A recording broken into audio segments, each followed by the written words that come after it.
eu quero convidar você para abrir a sua Bíblia no livro de Romanos, capítulo 9.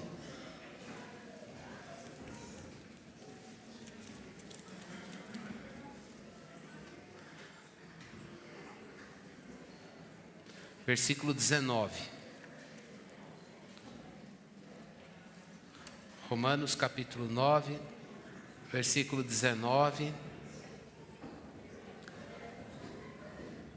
A gente vai ler até o versículo 24.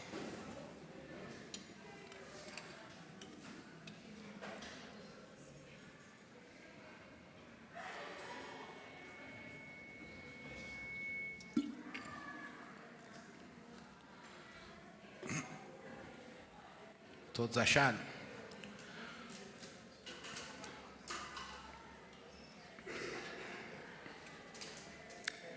Diz assim a palavra de Deus. Romanos 9, 19. Mas você vai me dizer, por que Deus ainda se queixa? Pois quem pode resistir à sua vontade? Mas quem é você, caro amigo, para discutir com Deus?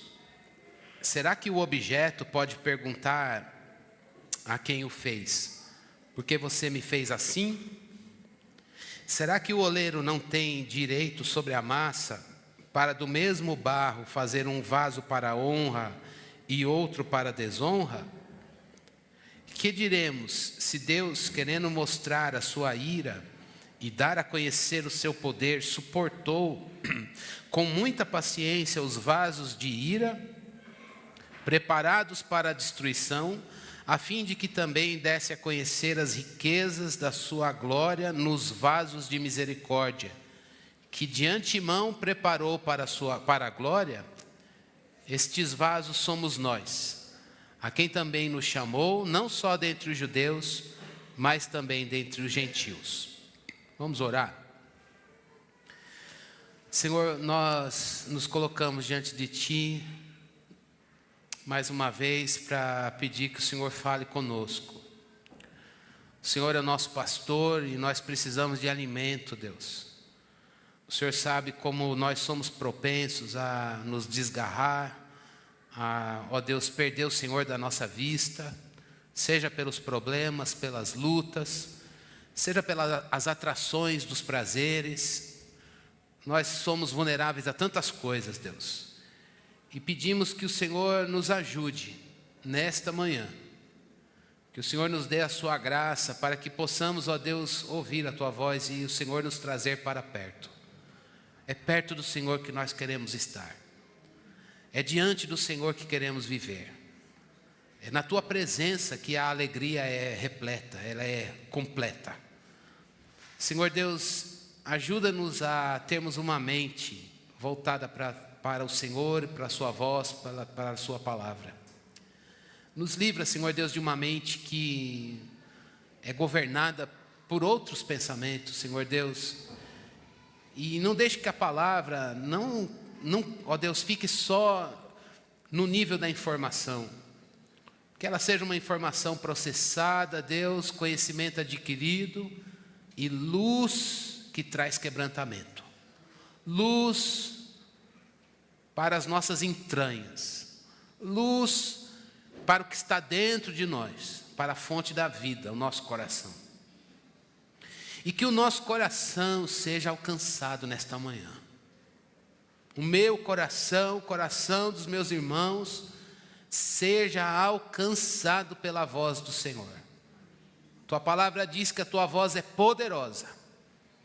Ela, ó Deus, ela tem o poder de expulsar coisas que nós não arrancamos de nós. A Tua voz tem. E é diante desta palavra que nós nos apresentamos em oração, diante desse Deus da palavra que nos apresentamos em oração para pedir. Deixe os efeitos dessa palavra viva e eficaz operar em nós. E que nós estejamos comprometidos com isso. É a nossa oração em nome de Jesus. Amém. Irmãos, nesse texto que nós lemos, no sermão de hoje, Deus vai nos ensinar como é que a gente pode se apresentar diante dele? A gente tem duas maneiras de se apresentar diante dele. Uma correta, aprovada, estabelecida pela palavra de Deus, e outra que Deus desaprova. E acho que na vida cristã, eu já vou falar quais são. Na vida cristã, eu e você, em algum momento, a gente já provou das duas maneiras. Seja por um problema particular, seja por uma luta que você passou e Deus colocou e você fala, não estou vendo Deus nisso. Seja quando você olha a tua história antes de Cristo. E aí você olha a sua história antes de Cristo e fala, por que Deus não me livrou disso? Por que Deus não operou aquilo? Por que é que Deus não impediu determinados acontecimentos na minha vida? Ou por que Ele tinha todo o poder e fez para alguns e não para mim? Então, essas são as dinâmicas da nossa história pessoal. Mas a gente também pode lidar com as coisas que a gente olha em escala maior, numa perspectiva macro. Um evento que abalou o mundo, o país, a cidade, o seu entorno, ou a sua família, e a gente fala, onde estava Deus ali? Acho que não distante de nós, na sexta retrasada, a gente teve um evento em que a gente disse, Deus, onde o Senhor estava? E nessas horas, irmãos, a nossa mente vai gerando respostas. E vai gerando teologias. Que às vezes a gente vai lá e diz, eu vou fazer afirmações sobre Deus. E essas afirmações brotam às vezes da nossa própria mente. Paulo, quando escreveu esse texto, ele também está aqui usando um recurso e dando voz para a razão humana que olha as ações de Deus e diz, eu não entendi. Deus, eu não entendi. Qual era o ponto aqui? O ponto que Paulo começa no versículo 19 perguntando, ele vai dando voz a uma pessoa imaginária, uma personagem que não existe aqui, e aí ele pergunta e dialoga com ela, por que Deus ainda se queixa? Pois quem pode resistir à sua vontade? Em outras palavras, é como se ele estivesse dando voz a um camarada, ele está aqui, a pessoa está ali, e a pessoa vê Deus na eternidade, eleger, à luz do sermão da semana passada, eleger quem Ele quer, predestinar, e Ele faz isso num ato de amor e santidade. Nós não compreendemos porque somos no tempo, e aí essa pessoa pergunta, então quer dizer que é justo Deus cobrar de mim, de fulano, ou de quem, de qualquer outra pessoa, aquilo que ele mesmo determinou? Se ele determinou uma pessoa para isso, uma pessoa para aquilo, quando no tempo e na vida ela faz o que está determinado, aí Deus vai cobrar dela, foi ele que fez. E aí, talvez seja, e agora, Paulo? Responde com santidade. Acho que de certa forma, em algum momento, a gente, quando lida com essas questões da escolha divina, do decreto de Deus na eternidade, a gente lida com isso e a gente também tem a tendência de responder aqui. Ainda bem que Paulo, inspirado pelo Espírito Santo de Deus, trouxe isso. Paulo não desce no nível, ele não vai no nível da pergunta. Ele diz, olha, a minha resposta, eu não vou responder, eu vou responder quem é Deus. E quem é você diante dele. Irmãos, nessa semana, quando eu falei, momento, confissão. Romanos 9 até o 11, tirando esse texto que a gente cantou hoje, que é a finalização, é uma luta para pregar. Porque são coisas, desde sempre, irmãos, tretas teológicas, entenderam? Tretas. E aí, mas está na Bíblia, é palavra de Deus, e Deus quer formar a sua fé com isso. Deus não deu isso para virar treta, Deus deu isso para fortalecer a nossa fé no ser dele. E quando nesta semana, vendo como Paulo responde a essa pergunta, ele diz, olha, A resposta para essa pergunta que Paulo trouxe para os leitores de Romanos é para você e para mim, Igreja Batista Fonte Sicar. Quando a gente se depara com cenas em que a gente diz: e aí, Deus, onde o Senhor estava? O que o Senhor fez? Por que o Senhor faz isso? O Senhor não vai responder? Que resposta o Senhor tem para isso? Ou quando a gente chega para o teólogo, para o pastor, ou para o irmão, ou para a Bíblia, e aí, o que você me responde sobre a ação de Deus agora nisso que aconteceu no nosso país, num evento, na minha família, na minha vida, na minha história, ou nesse caso do contexto dos irmãos da igreja de Roma, quando Deus, Ele elege e a gente não alcança esse entendimento da escolha, a gente sabe porque está revelado, mas é um mistério revelado. E aí Paulo responde: eu vou responder informando quem é Deus e quem somos nós diante dele. E eu queria que a gente apreendesse isso para a nossa espiritualidade.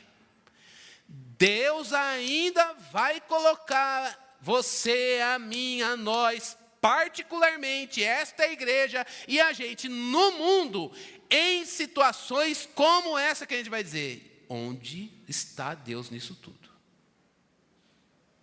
Diante da vida e diante da morte. E nesses momentos a gente precisa ter um núcleo duro de doutrina que pauta a nossa vida espiritual para dizer: eu preciso me lembrar quem Ele é, e eu preciso me lembrar quem eu sou diante dEle. E aí eu te chamo um autor, John Stott, que ele diz o seguinte: atenção, igreja, muitos dos nossos problemas, muitos dos seus problemas, muitos dos meus problemas acontecem por conta de uma visão distorcida de quem Deus é.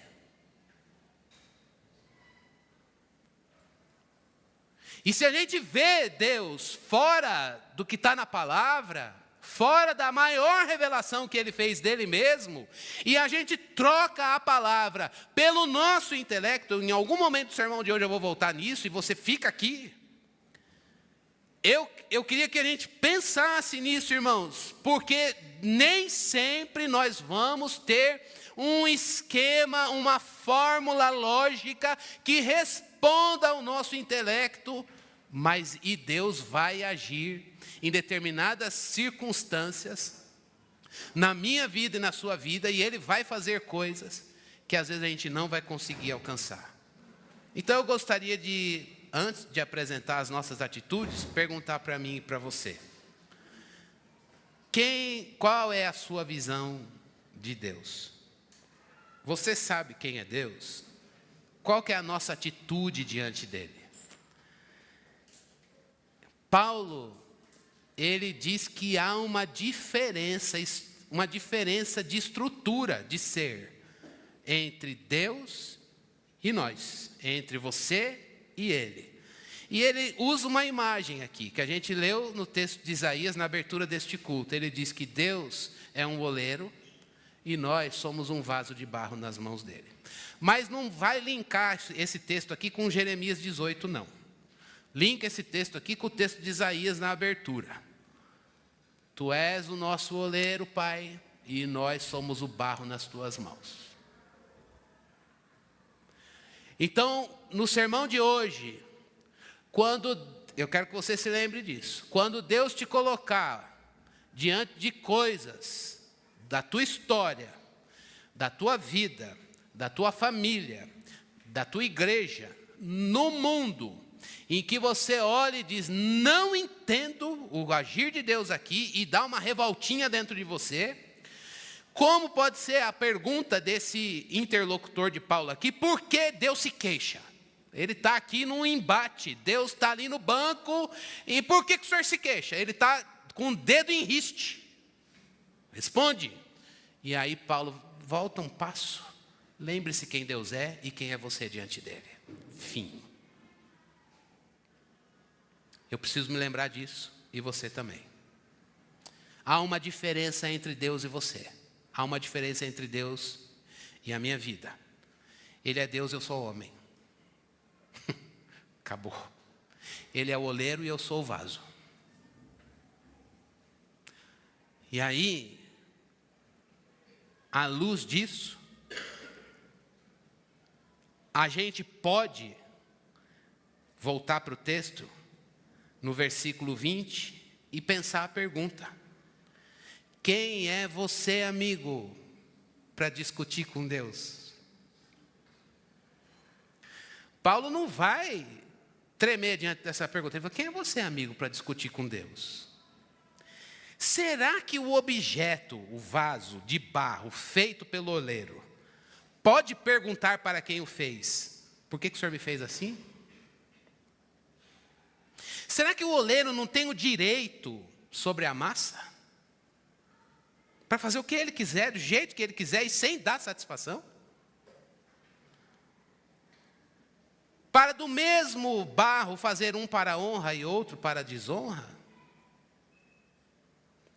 A gente pode ter duas atitudes sobre quem Deus é e nós diante dele. A primeira, acho que eu já caí nela, não sei se você já caiu, e ela não é aprovada pelo texto e nem pela palavra de Deus numa perspectiva mais ampla. É a atitude de presunção. O que é essa atitude de presunção? É a tendência de falar coisas que a gente não compreende, mas a gente fala. Aconteceu um creque, bom, eu já vou arrumar uma resposta da fé aqui, mesmo sem compreender, a partir de mim mesmo. E aí o objetivo é a gente vai fazer o quê? A gente vai contender com ele, a gente vai acusar a Deus e a gente vai tentar corrigi-lo. O senhor tinha que ter feito determinada coisa. Por quê? O que move uma atitude de presunção? É uma rebelião do nosso coração. É a recusa em deixar Deus no lugar que lhe é direito. Qual é o lugar que ele tem por direito? De ser aquele que origina as coisas. E ele faz isso a partir de um ser santo. Deus não erra. Eu não entendo o agir dele, mas a gente sabe que ele não erra. É a recusa também de admitir que o nosso intelecto, irmãos, e aí é um ponto que eu disse no início, queria pegar aqui, o pecado trouxe efeitos para mim e para você. Na teologia a gente costuma listar 3, preste bastante atenção aqui. Primeiro efeito do pecado: o pecado mexeu nos aspectos orgânicos. Agora, a gente tem bactéria que mata a gente, vírus que destrói, sei lá, a vida orgânica, ela funciona, Deus mantém, mas a gente está um dia atrás do outro mais próximo da morte. Pecado, a morte entrou no mundo e os efeitos orgânicos estão aqui. Deus, pela misericórdia, tem levantado médicos e estudiosos. A expectativa de vida, ela sobe, ela diminui, depois sobe de novo. E Deus usa na sua graça comum. Ele deu inteligência para o homem, mas uma coisa é certa: todo mundo vai morrer. O pecado entrou no mundo. Jesus nos livrou da morte. Nós vamos morrer, se morremos hoje, morremos em Jesus. Faz toda a diferença. Mas o nosso corpo vai morrer. A presença da morte está nele. Mas agora eu quero que você preste bastante atenção. O efeito do pecado não é só isso. O pecado teve um efeito que a gente chama na teologia de noético, que não é o de Noé. Noético é efeito do pecado na nossa mente, no nosso intelecto, em como a gente conhece as coisas.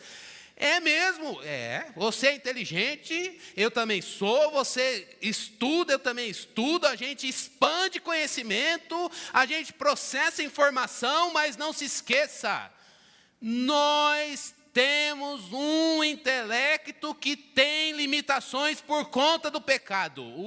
Então isso tem que alarmar dentro do crente uma luz de alto lá com as tuas conclusões cristiano a respeito do ser de Deus nessa luta. Nossa mente não vai compreender plenamente, a não ser que Ele nos faça entender, se Ele assim o quiser. E o pecado tem efeitos sistêmicos, orgânicos, na maneira como a gente conhece, a gente tem um conhecimento caído, e sistêmico, a gente tem família, trabalho, vida, sociedade, mas em todas essas coisas, nada disso gira em torno da glória de Deus, gira em torno de si mesmo. É nesse cenário que Deus colocou a minha vida e a tua vida. E o pecado, ele tem uma tendência de fazer com que a gente se coloque como elemento principal. E aí quando Deus manda uma luta, quando Deus manda uma prova, o que o pecado faz? Coloca você no centro. Primeira pergunta, por que Deus te mandou essa dor? Não é justo, você não tinha que passar. Por quê? Porque em Jesus você é vencedor. E é mesmo. Mas um vencedor vence, irmãos, carregando a cruz. Um vencedor vence subindo a montanha, passando por provas, lutas e tribulações. Mas o pecado, ele faz a gente dizer, eu não mereço passar por provas, lutas e tribulações.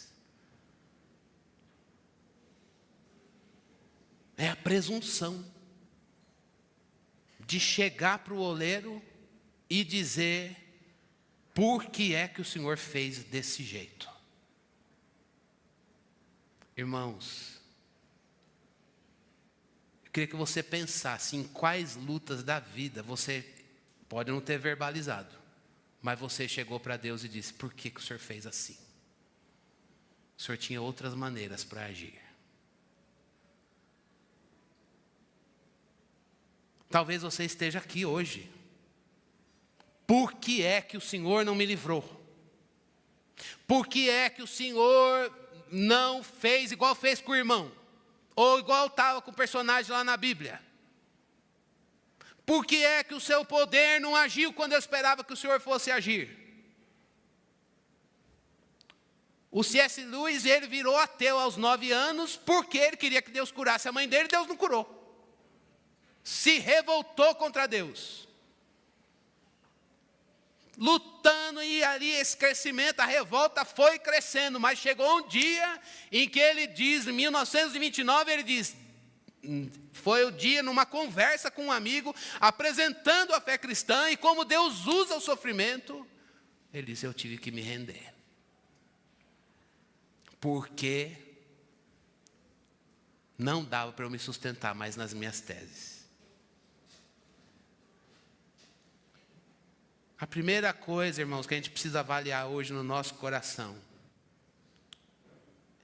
é a experiência que Deus nos livre de, depois de chegar aqueles amigos na experiência de Jó, ele falar coisas que ele não entendia. Deus, na sua soberania, fez tudo o que fez. E ele não tinha entendimento para alcançar a ação divina. E aí chegam aqueles amigos e começam a fazer teologias explicando por que Deus fez, porque deve ter alguma coisa na sua vida, porque deve ter alguma coisa ali, lá e acolá. E aí no final essa história acaba quando Deus se pronuncia. Se você está aqui hoje em luta com Deus, em resistência a Ele, se tem coisas que Deus fez e para você isso é ferida aberta, meu irmão, a pergunta de Paulo, a resposta de Paulo é para você e para mim. Quem é você diante dele? Quem é Ele para você?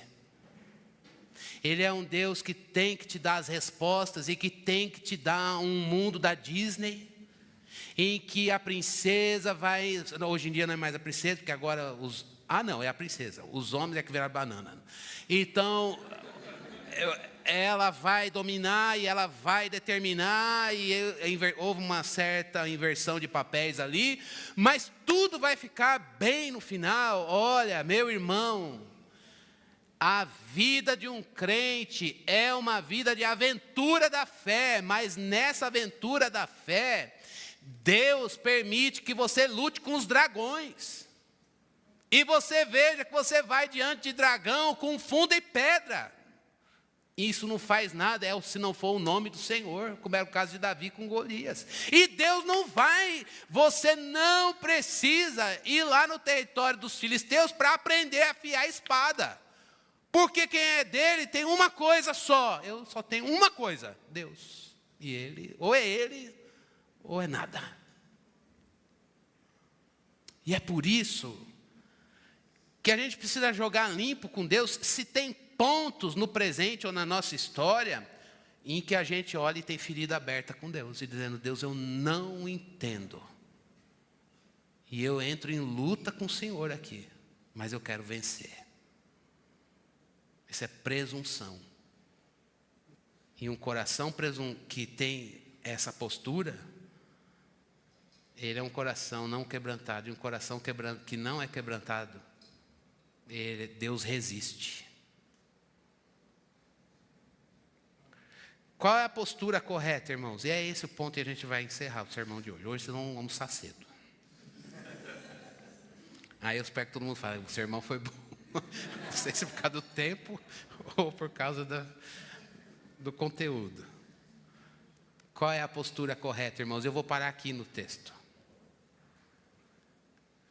A postura correta é ir à presença dele, como fez Moisés em Êxodo capítulo 3.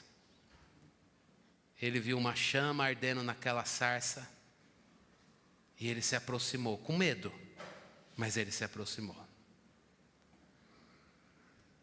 É fazer como Moisés. E fazer o quê? Deus, a notícia chegou. A notícia chegou. Mas eu quero ir diante do Senhor.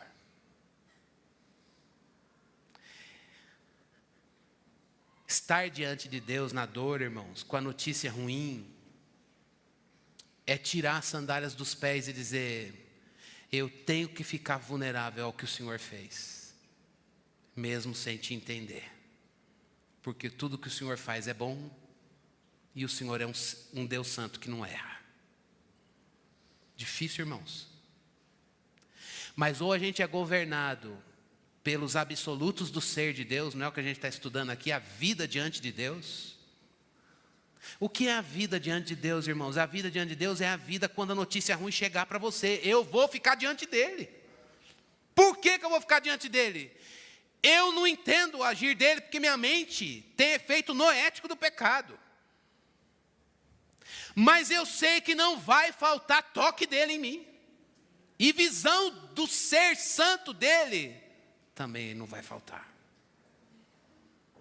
Mas a nossa mente inquieta, ela quer resposta certa e prática, porque a gente não tem tempo a perder. E nesses momentos de luta e ausência de resposta, Deus quer nos atrair para a sua presença e dizer: fique aqui e me contemple. Eu queria que a gente pensasse se Deus pode encontrar, não estou duvidando, no meu coração e no seu, um coração vulnerável à presença dele hoje. Dele dizer: igreja, eu mandei dor para vocês, mandei bênçãos, mas uma coisa eu quero: nem a bênção suba para a cabeça e nem a dor determine as coisas, mas a minha presença. Quando Moisés, no livro de Êxodo, estava naquela angústia de pastorear aquele povo no deserto, pessoal, e aquela tribulação de meadeira na orelha dele, aquele povo vendo sinais e maravilhas de Deus e questionando o ser de Deus, Deus fala: eu não vou andar mais com eles. E o Moisés fala assim: Senhor, quem é que o Senhor vai pôr do meu lado para me ajudar? Quem é o co-pastor? Porque ele tinha o Arão, e o Arão, é melhor ficar sozinho, né? Melhor, lidera sozinho o Moisés. O Arão, o povo foi lá: vamos fazer o bezerro. Ele vai: vamos fazer, olha, molda aí. E o cara lá recebendo a lei, o Arão, e aí?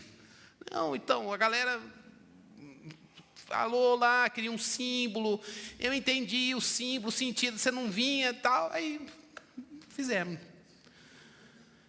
E ele fica perguntando: Deus, quem vai comigo? Quem vai? Quem que o Senhor vai? Deus fala: a minha presença vai com você. E eu vou te dar descanso. Olha o que Deus responde para Moisés: você vai pastorear nesse deserto. Ninguém vai estar ao teu lado. Eu estarei com você. E você terá descanso. Deus não tirou o deserto. Ele não entrou na terra. Mas ele conduziu o povo. Formou um sucessor que foi Josué. E junto com Josué, um Caleb. O plano de Deus se cumpriu. E ele seguiu seu ministério na presença de Deus. Irmãos, a presunção, ela fecha o caminho do altar da presença. Quando você está na presunção e Deus manda a agenda, você fala, eu não vou buscar Deus. Não vem orar, pastor. Enquanto que quando a gente está na luta e tem a postura correta, o que a gente vai fazer? Deus, eu vim à tua presença. E eu me prostro diante do Senhor. Porque é na tua presença que eu vou encontrar descanso. É no ser dele. É tirando as sandálias e ficando vulnerável, como fez Moisés. E aí, a gente vê o que a gente não entendeu. E eu queria que você lesse comigo de capítulo 4, versículo 4 de Jó.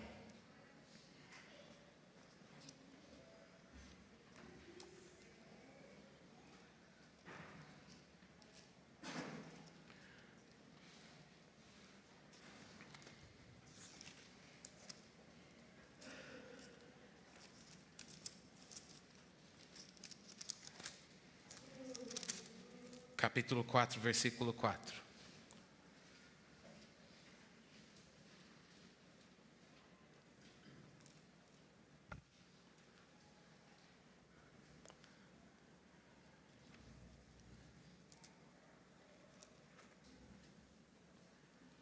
As suas palavras sustentaram os que tropeçavam, e você fortaleceu joelhos vacilantes. E tem a gente não vai ler agora por conta do tempo, que eu quero orar. Uma outra passagem em que ele diz, eu ponho a mão na minha boca. Eu ponho a mão na minha boca. Eu queria que a gente pensasse nessa manhã, se quando Deus manda luta e prova, ou quando as coisas acontecem numa escala pequena ou maior, na sua vida, ou em instâncias que englobam todos nós, e a gente não entende o agir de Deus, se a gente está pronto para dizer, eu coloco a mão na minha boca, eu coloco a mão na minha boca, e na tua presença. Se a gente vai fazer como Asaf no Salmo 73 diz, eu fiquei indignado com a prosperidade do ímpio. Por que ele não sofre o que eu sofro? Por que para ele a vida é só risada e para mim é luta? Mas quando eu entrei no santuário de Deus, na presença, lá eu entendi o fim deles. A quem tenho eu no céu, Senhor, senão a Ti? Irmãos, a gente está na igreja e o nosso maior presente é Deus. Não é o que Ele pode fazer. Deus pode abrir portas? Claro que pode. Deus pode fazer sinais e maravilhas? Claro que pode, e Ele faz.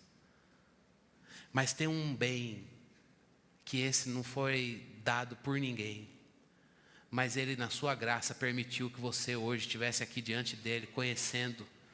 Há um caminho aberto, que é o caminho do altar da presença, para a gente chegar diante dEle e dizer, eu vim expor ao Senhor as minhas queixas. Como santo, crente, mas o homem falível como eu e você, Abacuque fez. Eu não entendo o seu agir. Por que o Senhor vai usar um cativeiro para trazer santidade para o teu povo? Mas eu vou ficar na torre de vigia, até que o Senhor me responda. Só a tua voz vai me responder. E Ele fica na presença. Eu temo a dizer, irmãos, que a igreja de Jesus nos nossos dias, não estou falando da gente, mas isso pode nos dizer respeito. O caminho da presença está bloqueado, está entulhado. A gente perde conexão. A gente perde essa experiência de Asaf dizer, quando eu entrei no santuário de Deus, eu entendi. A gente tem perdido essa experiência de dizer, eu vou ficar na torre de vigia até que Ele responda. E ele diz lá, logo em seguida, o Senhor me respondeu, escreve a visão. Eis o soberbo, a minha alma não é reta nele, mas o justo vai viver por fé. E ele termina, irmãos, a gente usa muito esse texto, né? Mas lembre como ele começa, até quando, Deus? Até quando?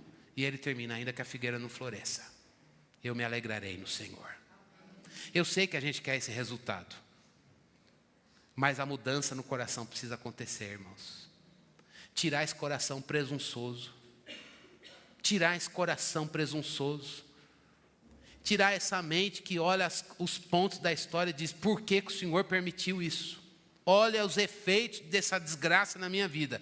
Sujeiras que eu tenho que limpar. Não há pecado seu ou do outro que a graça de Jesus não lave.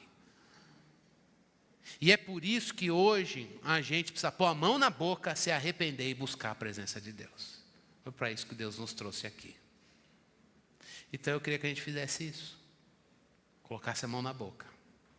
E dissesse como eu falei de coisas pesadas demais. Eu falei de coisas que eu não compreendia. E quando Deus, antes dele falar isso, o Senhor se pronunciou para ele, falou: escuta aqui, onde você estava quando eu inventei o jacaré? Onde você estava? Você era o quê, filhinho? Hein? O que ele tem que fazer? Se calar. Se calar. Por quê? Porque ele é oleiro e nós, vaso. Ele sabe o que faz, irmãos. E Deus não é obrigado a nos dar satisfação.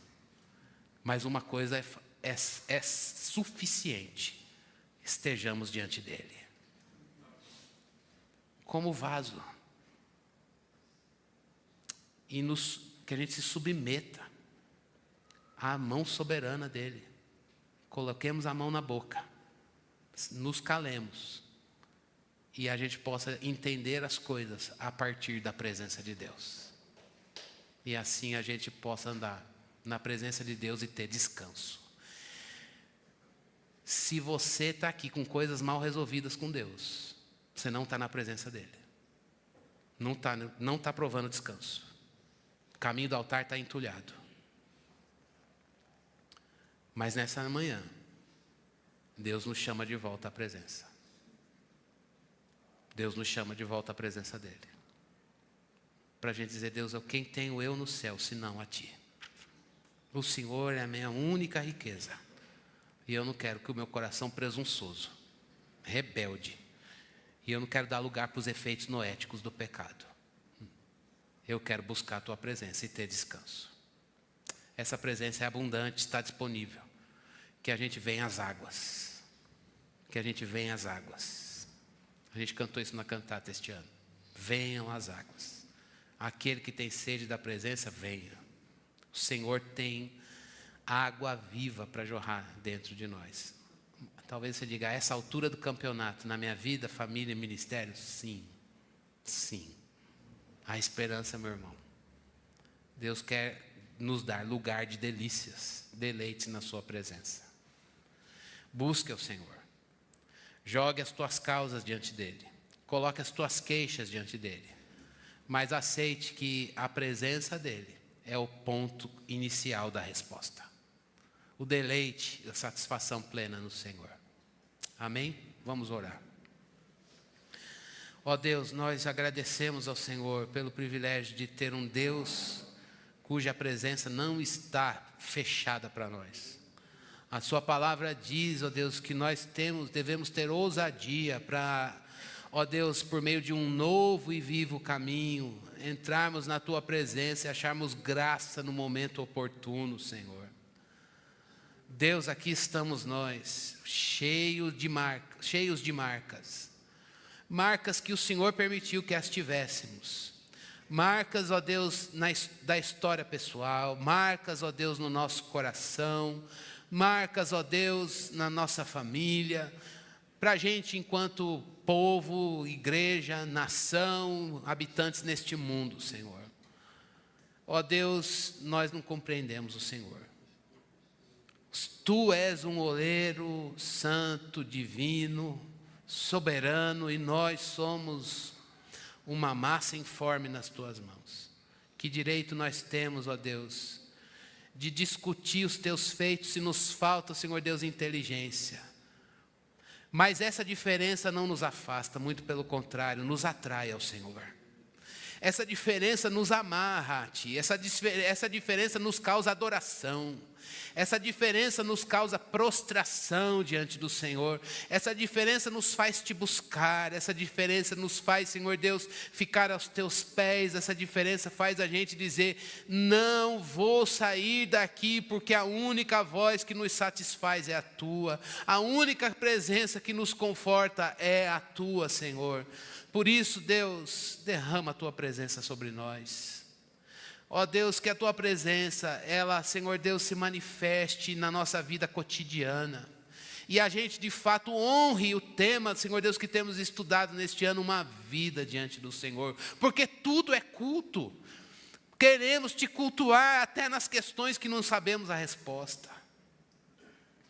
Deus, que a gente põe a mão na boca e entenda que a gente falou de coisas que a gente não entendia. Mas que a gente possa, Senhor Deus, com Asaf, entrar no santuário de Deus e lá entender.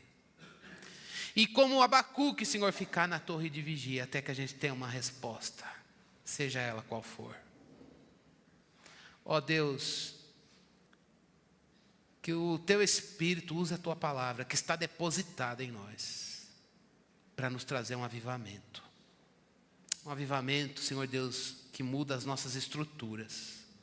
A maneira como a gente vê a vida, processa a vida e se relaciona com o Senhor.